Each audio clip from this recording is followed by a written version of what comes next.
Hai teman-teman semuanya, balik lagi di vlog aku, Siti Karina. Oke guys, kali ini aku mau bahas sesuatu yang sering banget kita temui, tapi nggak kita pikirin secara serius dan kita pahami. Oke, tujuan aku membuat vlog ini yang lebih utama yaitu untuk memenuhi tugas mata kuliah Bahasa Indonesia dengan dosen pengampu yang terhormat Bapak Dematesnya di MPD. Oke. Nah, mungkin kalian pernah dengar orang bilang gunakan bahasa baku dong. Nah, tapi emang kenapa sih pentingnya bahasa baku itu? Oke, jadi tujuan aku membuat vlog ini akan membahas lebih detail dan lebih rinci, dimulai dari pengertiannya, contohnya, dan manfaatnya dalam kehidupan sehari-hari.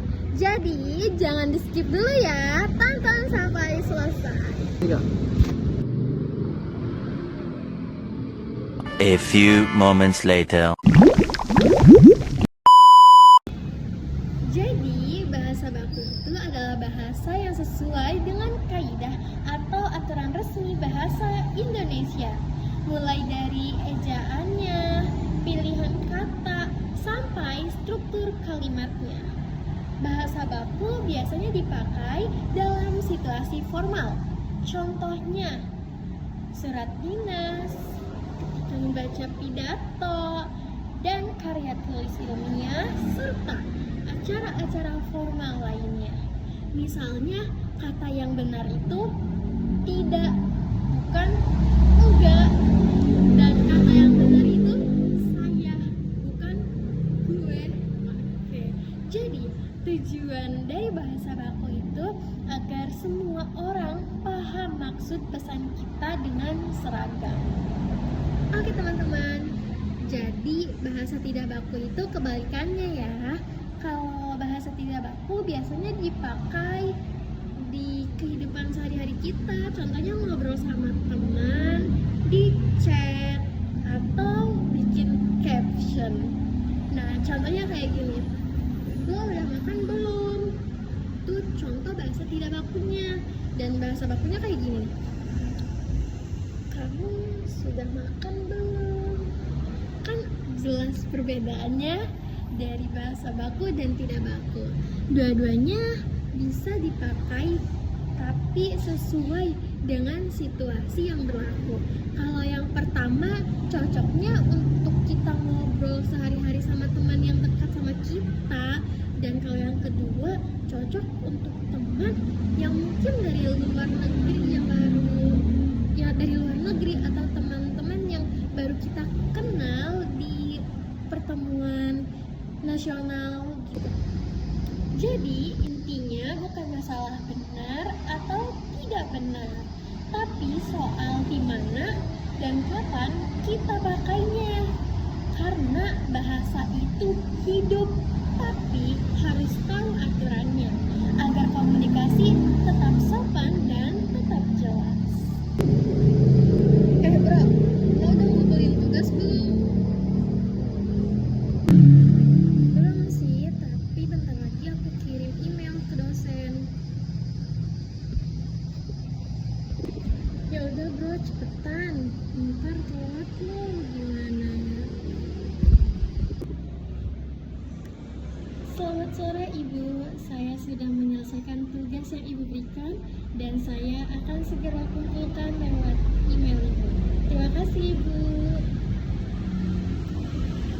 Nah, kelihatan kan bedanya bahasa baku dan tidak baku. Bahasa yang tidak baku sesuai dengan contoh yang pertama, yaitu untuk ngobrol santai bareng teman.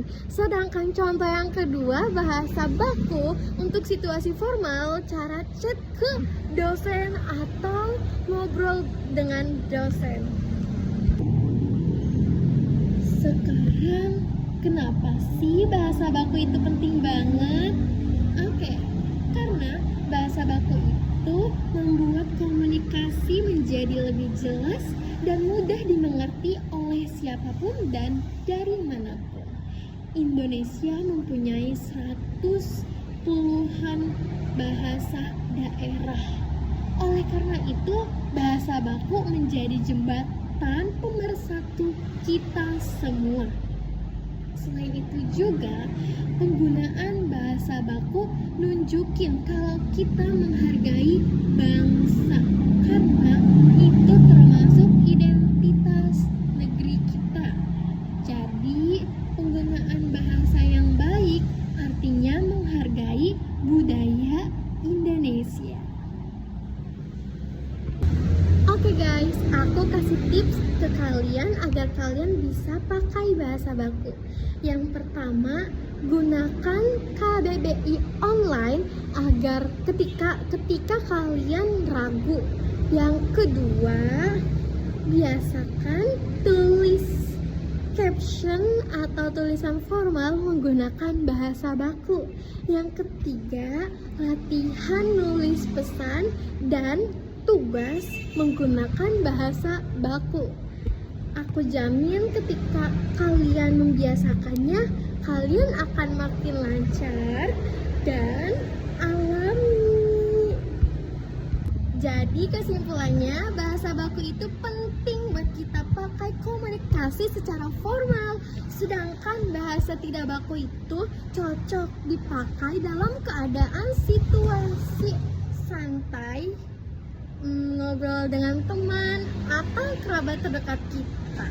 Yang penting kita tahu kapan dan di mana kita menggunakannya. Oke guys, cukup sekian video kali ini. Kalian jangan lupa share karena bermanfaat sekali. Like dan komen di kolom komentar. Terima kasih yang sudah menonton. Saya Siti Karina pamit dulu dan sampai jumpa di vlog selanjutnya. Bye.